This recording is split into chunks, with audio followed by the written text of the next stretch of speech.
All right, welcome everyone. We're Semblance of Sanity. I'm Caleb. I'm Jacob. And we're here for Hajime no Ippo, Season 3, Episode 14. All right. We got to the end of the fight, and it was ridiculous. It was crazy. It was intense.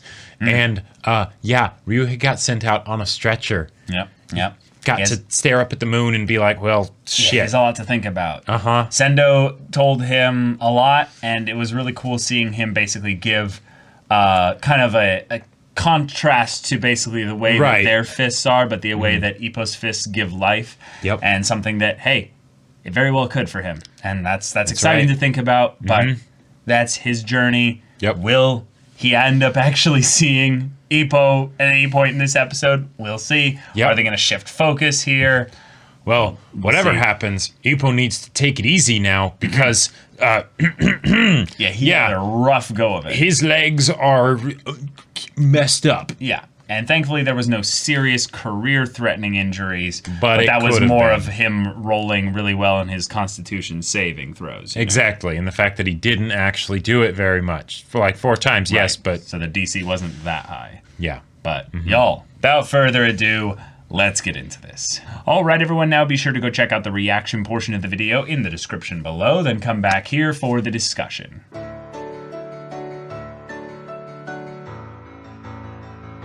All right, well, we got ourselves a transition episode. We get some cool Umezawa focus. That was wonderful. Really wholesome to have him basically saying goodbye in a very kind of Vogue style of way. Yep. Where we get that thanks for everything, the episode and, just entirely on just a little conversation, and setting up some stuff for the manga with him, and it's like, oh, this guy. Oh yeah. So good.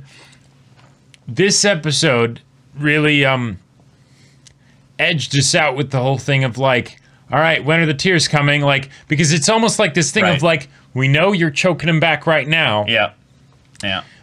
Is it okay? Is it that time where you can finally just let it all out? No, not yet. Yeah, not yet. Oh wait. Oh no, not yet. Yeah. Oh wait. Yeah, there you go. And then he starts laughing. Yeah. It's like, all right, okay. We see how it is. See how it is. You know, but yeah, that was wonderful. Umezawa will always be one of my absolute favorite characters in Ippo because he's the one that surprised me, right? Where surprised all of us. The show would be worse off without him, but you wouldn't necessarily realize that he hadn't been there if he hadn't been there, right? Whereas like, you know, if Takamura hadn't been there, it'd be a very obvious like hole, right? But Umezawa, Umezawa fulfills the role of the good friend that is not connected directly to the vocation that the conflict centers around. Sure, but then there's the other layer to it. But then there's the other layer to it where there's this B plot of his home life in general, which is barely even a plot. Sure. But the fact that the bully who pushed him into this whole thing was actually the guy that ended up becoming his best friend, because not only did he go and do this whole thing with the inspiration for the manga and stuff because of Ippo, but he ends up kind of in a penitent way helping out his family, his mom, with this whole work and stuff so that Ippo can focus on his boxing in a way of saying like, hey, I'm just doing the least I can so that I can show that I'm your #1 fan and I'm here to support you through all this because I still feel really bad for the shit I put you through. And then at the end here, when he's about to say goodbye, basically I'm going to be quitting here, I'm going to be moving on to do this manga stuff, he still feels guilty about the whole way he did that. And he's like, should I apologize? And the mom just stepping in and being like, no, you're stepping into a new journey, whatever it is that you're about to bring up, which it's possible that she knew. Oh, yeah. But I like the way in which the show's like, no. It's not about whether she knows. It's about the fact that right now, I understand that what you need right now is this. And you think you're doing this for us, but we don't need that. Yeah. It's okay. And it's also something where I've gotten to know the real you. Yes. When Umezawa was you know, going through his like planned speech, basically, his apology, I loved how he was like, and as you know, there were some bullies that gave him a hard time, right? The idea that he can't even bring himself to say that was me. I love that for a couple reasons. One, it shows that he can't believe he did that, right? You know, he is truly so apologetic, and he is an entirely different person now, right? Yep. So while there's the courage aspect and the fear of actually coming out and saying it, there's also the idea of that I want to believe that wasn't me anymore, and yet I know that I did those things. And that's why I love the mom's response so much, because she basically says, no, you don't actually need to say it. Yeah. Like, one, that's not you. That's not you. Yeah. We know. You've already been helping out for a long time. I know who you are, right? You're not that. Yeah. So good. And he sees it, as his first step on a new journey. So him having Ippo's fists, giving him life here, inspiring him to go on his dream here and just do this, even though he wasn't the one on the receiving end of those fists or anything. In the previous episode, Date was saying like, that could even make an old retiree get all fired up. So he's like, you know, like, not even a boxer. Yeah. But Umezawa getting fired up about his manga, which let's get into that a little bit. The amount of time that happens in Ippo as a show, like it's actually a good chunk of time. Like Ippo is a grown-ass man now. Yeah, because he's not a high schooler. Right, he spends time recovering from those matches. And while we don't go into detail in that time, the time's passing. Like, But Umezawa has been working on becoming a mangaka for a long time. There is a very high likelihood that if there's like more detail that we don't know going on behind things here, what I'll bet happened is that there was a point where he was ready. And he probably stalled out a little bit because he's like, my art's not good enough. I don't feel like I have enough like good grasp on what makes a good entertaining story. So he probably went into that awkward stage of the iterative writer where he's editing his own work. He's getting too focused on it being the best thing. And thus, he might have been able to go earlier, but maybe for other reasons like, well, I also really can't leave now. Ippo still needs me to help out his mom in these ways and stuff. There were those issues that happened with his mom back then that he was specifically helping make not happen again. Exactly. So I really love the idea that it was like a match potentially lit him up again, and where he's like, okay, I've got to do this now. I have to do this. Like, look, like he understands now the mechanics of Ippo's boxing a lot more as well. Oh, definitely. So when he saw him do the Dempsey, you know, twists and stuff like that, I'll bet he was like, I watched him develop the Dempsey role. I know what it took to do that. Right. That match is something that a whole lot of people took note of. Like even the people who put the challenges in before are like, nah. I'm gonna think about this for a second. You know, it's just all good. We know what would happen if we fought you. You know? But Umezawa in this, like, I really like how you pointed that out. The idea of like, what if he was actually ready before then? Because note to artists out there, you always get better. Well, okay, if you're not getting better, that's another problem. But if you're always getting better, that means that whenever you're working on something, you will always be able to make the thing better, right? But oftentimes, it gets to a point where it turns into more making it different than making it better, right? And there comes a point where you need to just put it out there and see how it goes. See if this fish can swim, right? And he's going to be doing that with this one. And the fact that... So, okay... A manga has to be your first manga. Right. A manga has to be your first manga. And the fact that in this situation now, it was played for comedy, right? And it was effective comedy. I absolutely wanted to clock Takamura. Not that, you know, I would be any good at that and he would destroy me, right? But when they ripped the manga, I was like, holy shit. And that apparently was the only copy. They had to redo the 3 pages. That sucked. But one of the things I want to point out, kind of what's happening here, Umezawa is in need of help. At the start of the show, because of Umezawa, Ippo was in need of help. Takamura helped him. Now, because of Takamura, Umezawa needs help, and Ippo's helping him. Like, like it's not just that he's forgiven him or things like that or whatever, but he actually stays up all night with him to finish those 3 pages to undo the damage that Ippo didn't even do. Right? Because hey, you're my friend and you need a helping hand, so I'll be that for you. Right. There's the combination of it being something where Ippo is happy to help. Ippo is also kind of in the, I don't have anything else I can really focus my energy on. That is true. He's hungry to do something productive.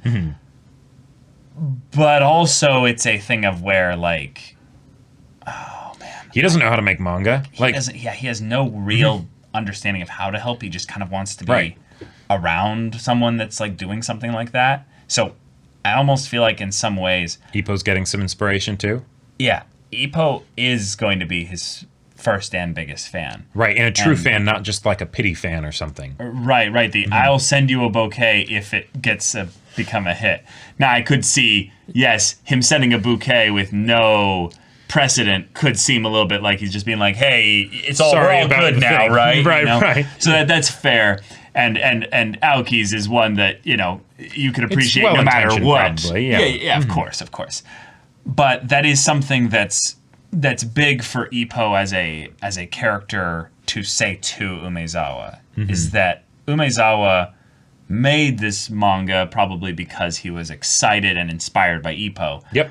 But the fact that he said, you'll be the first one to see it, that's the kind of thing that when you're an artist, you don't really forget those little moments. Oh, definitely not. Yeah. And it's weird to say that because you'd think like, well, of course they don't forget it. But when I mean you don't forget it, it's like, hey, no, this gets put into your long-term emotional memories, like really powerful ones there. Even almost more so than the manga getting ripped. Yes. Just the fact that they all showed up, I was like, oh God. Because this, like,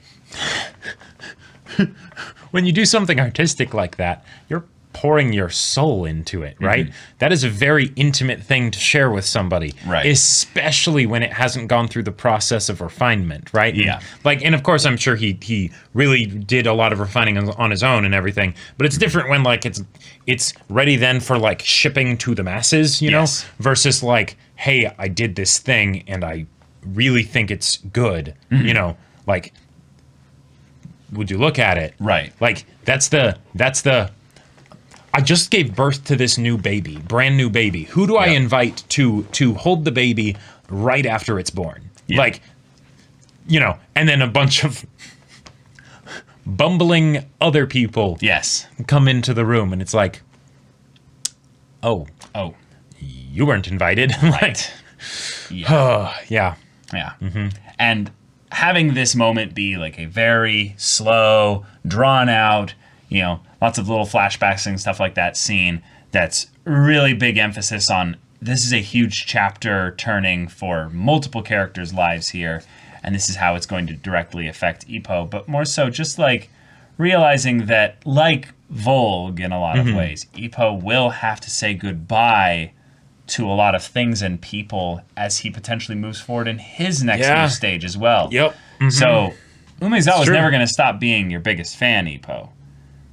But you're about to get a lot more fans. This is going to shift things into a different arena. Yes. Where there's going to be different voices yelling at you from the stand. There's going to be different people, maybe even in your corner. I am very excited. Different types of people on the other corner. I'm very excited to see something of the equivalent to what Miyata had in that one episode or two episodes where he focused on it. Yes. The fight that he had. Yes, in the Philippines. Yeah, in the Philippines. Yeah. Where Ippo is... He's the challenger. He's the one on someone else's stranger in a strange land. in a strange land. He comes in and everyone's booing him and all that stuff, and he has to fight against that energy, right? Because he's a good, wholesome boy, right? And most of the time, I don't think he's really had to deal with that because he's either the underdog that's like, hey, can you do it? I think he had it once. Yeah, I think that was up against the super cheerful guy that, or not the popular guy that had all the girls cheering for him or whatever, and they were like, kick his ass, you know? Yeah, but, exactly. Yeah, he's about to go into a whole new set of things, and if that's where the third season ends, I will understand a bit better why people are so like, where's the next season? Yeah, where's season 4? Yeah. Okay, so this is Umezawa's goodbye here. It's heartfelt, it's beautiful, and it's something that's just full on like... How can you not love it? Yeah, how can you not love it? It was really good there. The Ippo boxing career stuff. Mm-hmm. So, I want to tie in the Yamaguchi thing here a little bit. All right. Structurally, it's something that I can feel the new manga chapter almost, like in this bit here with Yamaguchi, where it's the whole thing of like, don't forget your goal. I'm like, right. Ippo's a shonen protagonist. That's right. He has a goal that keeps him eternally put into this grind of becoming a boxer. Mm-hmm. So Miyata is far ahead of him, but there is a path towards him if he enters the world stage. Right. He cannot train right now, which puts him into that nice internal character conflict of, I can see it. I can see the path, and I need to be walking on that path. No, you cannot do any walking. Not only, literally, here's a crutch. Right. Go sit down, old man. Yep. And not only can you not do any walking, you better come up with something other than the Dempsey roll. And retire it. Yeah, retire it. And I'm really glad they're getting into this, because the whole idea of, okay, a new Dempsey roll, I'm like, all right, yeah, that's awesome. But it's a temporary good fix there? Sure. It's a temporary good fix. But at the same time, if that was something that worked in the long term, why isn't everyone else doing that, right? The Dempsey roll was retired for a reason. Seriously. Jack Dempsey would have had the same kind of question of like, okay, well, once people start to figure out how to beat it, or whoever came after, just do it better. Or do it better, or whatever, how do you evolve it, right? Right. Oh, it evolves as far as it can go, and then the natural progression goes towards a different style. Yep. Well, okay. Ippo's got to have to face that at some point, right? Now he's here. And the fact that he's upping the difficulty by going into the world stage and also saying, hey, that thing that's really helped you remain a champion in Japan and everything, that you're going to have to get rid of that now. So difficulty goes up. Ippo's capabilities, assuming he's not using the Dempsey, go down. Yeah. He's got a big gap to overcome. Yeah, and the part that's really fun about boxing in general as a sport, this is going to get into maybe some technical kind of boring discussion here. Oh, yeah? But the only kind of sport, really, that I've ever, like, played at in a grinding kind of way where I've done a lot of it to get kind of an idea is actually with card games. Oh. And there's a notion with Ippo's... it's off meta. Yes, he plays off meta, and which is helpful. Off in some meta ways. allows him to hard counter specific builds, basically. Right. But the problem with that is that it is inconsistent. Now, the problem for the other boxers going up against him is that Ippo's body is god levels of consistent. He is able to output serious levels of strength, which means that he is rewarded with a very high win rate. But anyone that knows competitive meta card games and stuff like that is that it is about those 1% differences. Sure. And Ippo is about to face against those people that have honed the 1% games. Right. He's going into an area where, granted, Ricardo Martinez is at the top of the pool. He is the king of the pool. Yeah. But other people are in this area with potentially their own lofty goal of, could we eventually maybe possibly face him, right? Or other people like him. Completely bigger things, because he's about to enter the world stage where Ippo's not even on the radar. No. Yeah, I was meaning like that they'd be thinking of potentially Ricardo Martinez, not Ippo. Oh, gotcha. Your stellar bod and high numbers and all of that stuff, that's going to be the status quo. That's what people will need just to get to this point. Yeah. The thing I was mentioning with the deck, though, I wasn't completely done, because the idea is that when you box, you just do one match. Right. Almost all other high-level sports and stuff like that, when you get to the top end, they do best of 3, 5, or 7. And the reason for that is it breaks out the idea of... It basically starts to apply the law of large numbers, where if someone has some outstanding high win rate, it basically... Oh, sorry, it's not some outstanding high win rate. If someone has some marginal difference of some kind, of something that helps them be better, right? It gets more effective the more games that they play. Exactly, basically. It's less likely to be won by flukes, and yeah, except in boxing, it's always the one match, which means that everything can come down to the die just falling a specific way, which makes Ippo's off-meta build actually more effective. Oh. Yeah. Because his thing has a potential to be a 40% win rate thing just as much as it has the potential to be a it's 90% win rate thing. Right. Ippo's best strength, actually, if you think about it up till this point, isn't his Dempsey roll. No, it's not his strength. It's not the fact that his punches are dynamite and he hits you with them and you die. Mm-hmm. That is very helpful, but the big thing is that he doesn't get taken out. Yeah. Because the way it's almost formulaic how in his matches, what ends up happening is they do really well, they push him really hard, but he doesn't lose. He doesn't actually get knocked out, and then he ends up pulling things around. He does his thing, and eventually it works. Eventually it beats them. They get knocked out. He wins. Yeah, the fight goes longer, really. The longer it goes, the worse odds you have against Ippo, right? Yeah, in some ways, that's the law of large numbers things coming into effect, is the more rounds that go on, the more likely Ippo is to win. Yep. Just in general. So... Yeah, if he ends up facing people where they can just dish out insane numbers round one... Yep. He could just lose. Yep. It's kind of the Ricardo Martinez thing where he's just like, all you're I need about is the left. You're flinching. Yeah. Bam. Hit you in the face. Yep. What just happened? You won't even know what happened. You'll be exactly destroyed. Yeah. Yeah. And then this show is also extremely realistic when it comes to the boxing and stuff in general compared to most stylizes sports anime it, stuff. but it's right. But I mean, like on the whole, that's the kind of thing where they're just trying to like double down and say like, Ippo, you're entering the even more like serious, realistic area of things where your cool move won't fly. The place where shit gets weird because reality is stranger than fiction, and you are going to see some crazy sharks in this bigger sea. Exactly. Yeah. All right. And you've gimped yourself by now. Okay, no more Dempsey roll. Yeah.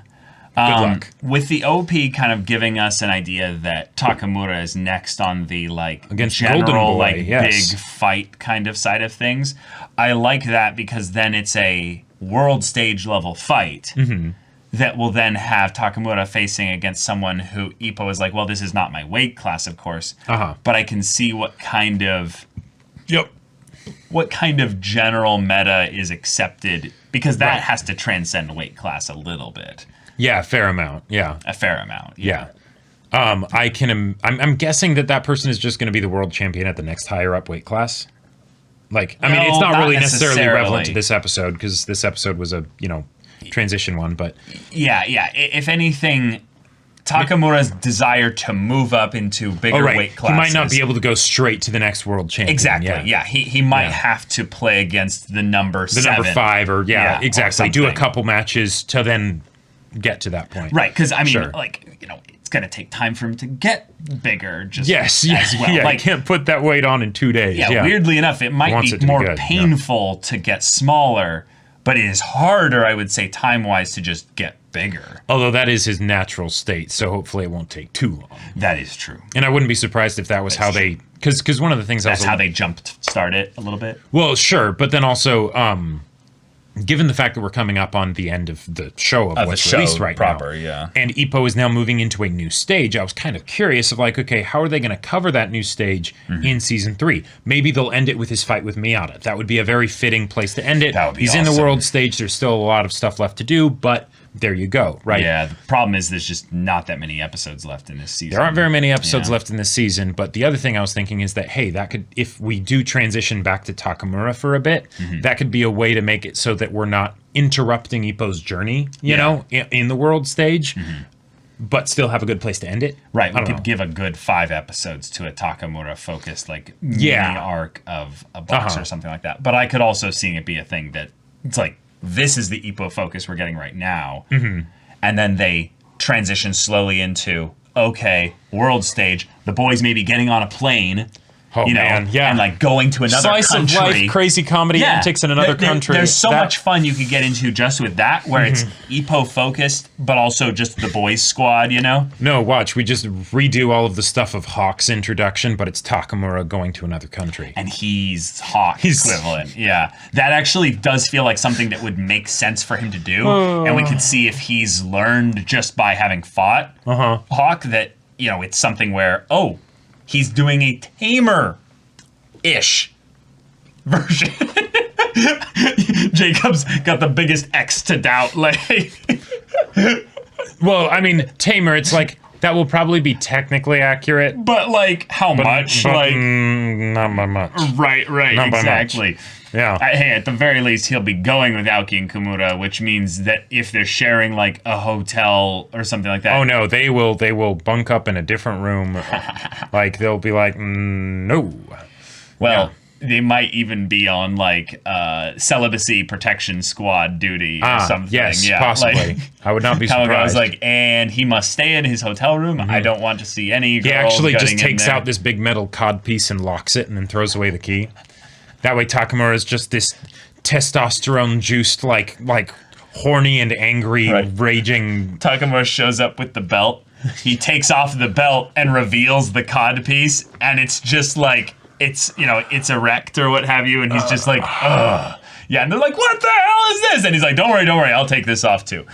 Takes it off and nearly like exposes himself on national television. He takes it off, but then everyone realizes, oh yeah, he's not an elephant. That's Ippo. They're like, oh, that's it. Disappointed. All the censors are like, blur that. Okay, all right. Well, are we actually live right now? And the guy with like the what are we even doing right now, Caleb? Who knows? Y'all, thank you so much for watching this episode's reaction and discussion. If you want to see the next episode's reaction and discussion right now, though, go check out the link in the description below for our Patreon. You can get an early access there. You can watch full-length timer reactions there, and all this comes with Discord access. You can chat with us and the community there about this show, about anime in general. And also, be sure to check out our Twitch channel. Yes, we stream every week. Info is in the description. Yes, so now that interests you, we'll see you there. But until then, we're Semblance of Sanity. I'm Caleb. I'm Jacob. And we'll see you all next time.